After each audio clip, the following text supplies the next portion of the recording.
Hello everyone, कैसे हैं आप सब। मैं कोमल। और चलिए बात करते हैं आज दुनिया के बिगेस्ट एडिक्शन के ऊपर, दैट इज़ को डिपेंडेंसी।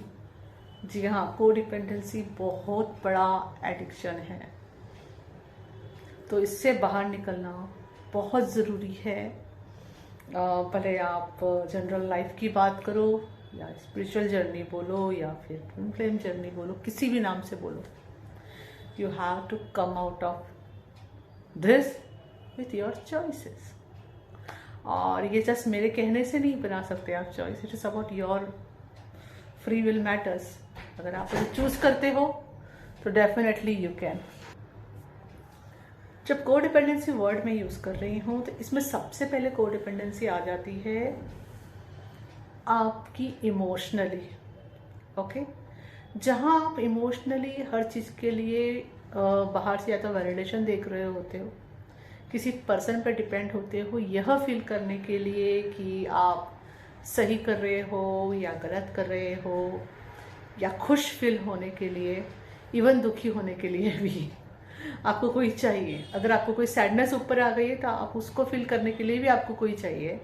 अगर कुछ अच्छा फील कर रहे हो तो उसके लिए भी आपको कोई चाहिए। ठीक है, इट इज़ लाइक आपके सभी इमोशंस किसी पर आधारित होंगे या किसी के ऊपर आप निर्भर रहोगे। ओके, एंड इसमें को डिपेंडेंसी में दो तरह की चीज़ें होती है। एक तो अक्सर कई बार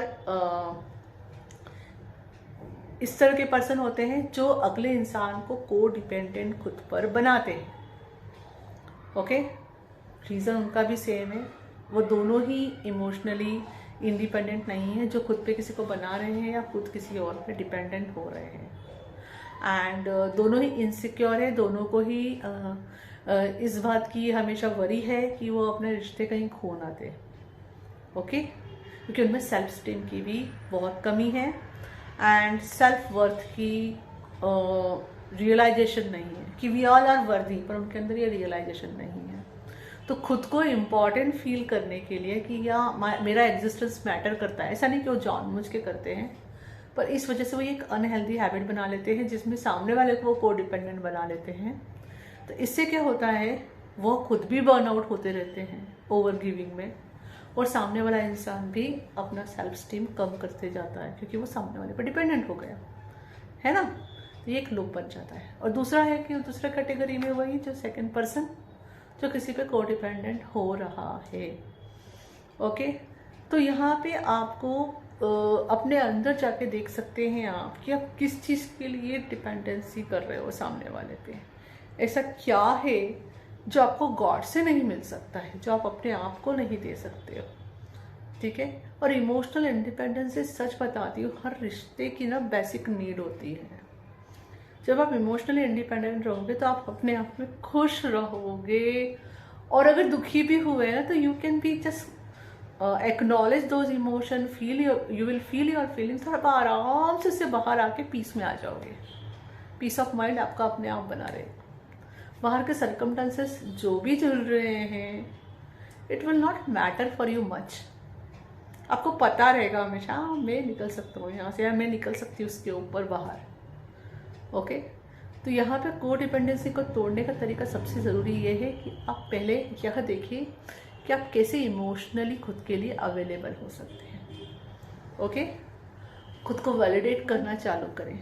self validation is very much needed here. खुद में कॉन्फिडेंस लाए, छोटी छोटी चीज़ों से चालू करें।